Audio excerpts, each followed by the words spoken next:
What is going on, guys? So some of you will probably immediately know what I'm going to talk about in this video, and what I'm going to say. If you've been watching my channel for a while, you'll know that what you see down here in the title, well, this is something I've talked about multiple times. In fact, the first time I put up a video talking about this particular subject was early 2010. It was one of the first handful of videos that I posted on YouTube.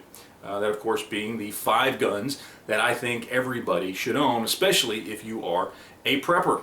I refresh this video once every few years just because people come onto the channel and they don't necessarily watch all your old stuff, and I still consistently get asked this question, sometimes just for the sake of, hey, I'm a gun owner, what are the guns I should have in my collection? Or sometimes it's specifically, well, I'm a prepper, what guns should I have to feel like I've got everything I need in case a bad situation arises? That's what we're going to talk about here today. The 5 guns I think everybody should own. So let's just jump right in. First and foremost is going to be just a good 22. Now, I like the Savage.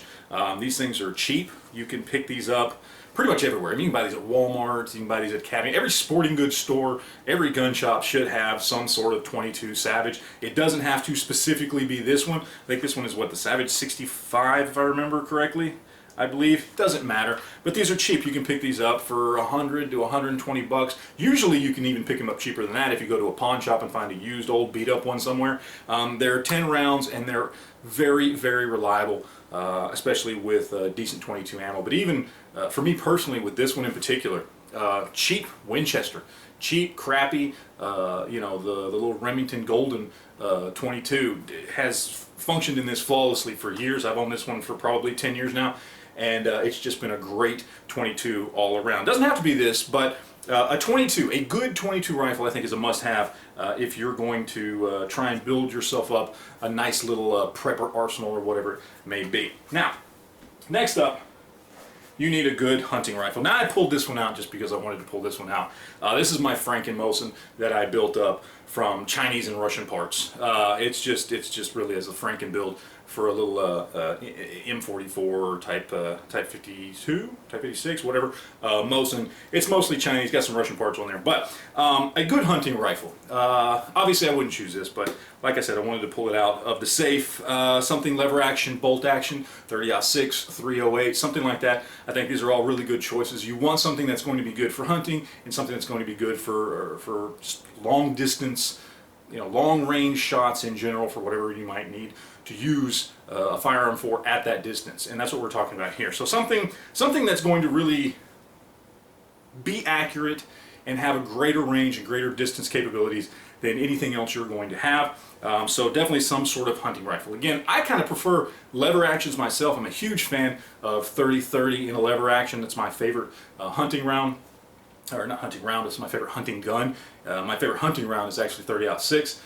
But that's up to you, whatever works best for you, even if it is just something as simple as an old Mosin gun. Now, next up I think is one of the most valuable firearms you can have, and that is just a good old-fashioned 12-gauge pump-action shotgun. This one's a little tacked out. This is kind of my home defense model. It's a Mossberg 500. You can see I've got extra ammo there, I've got extra ammo there. You know, I've got the flashlight on it. Doesn't have to be this. It can be just a plain old Remington 870, you know, 870 Express, just cheap. It can be an old Savage. It can be a Maverick 88 Mossberg, whatever it is. Just a good pump-action 12-gauge shotgun, I think, is definitely a must-have, especially if you are a prepper. This actually could be the most valuable firearm you have because it is so versatile.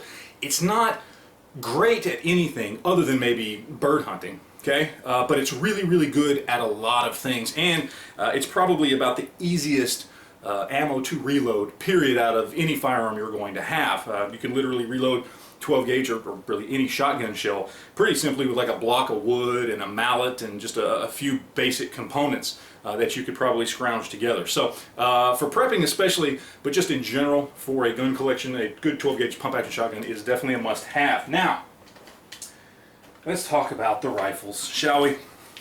We got an AR-15 here. It can be an AR, it could be an SKS, it could be an AK-47, whatever works best for you. I tend to recommend ARs a little bit more, even though I personally am an AK guy myself. ARs, I think, here in the United States make more sense, more common components, magazines, ammo, that kind of thing.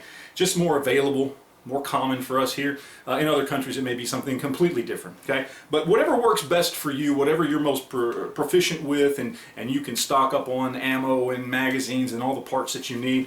Again, like I said, I would recommend the AR platform, but that's completely your call. But you need some sort of defensive rifle, okay? Some sort of semi-automatic defensive rifle that can get you out of a bad situation pretty quick. And this is definitely one of those tools that is a must-have, almost above and beyond all the other ones we've already talked about. Now, last but certainly not least, what is that fifth gun that you need? Not really if you're a gun owner, but especially if you're a prepper. And that's going to be some sort of handgun. I think this is a no-brainer here. I don't care what it is. Your handgun is, without a doubt, your most valuable firearm. I've talked about this many times. Whatever works for you, revolver, semi-auto, I don't care.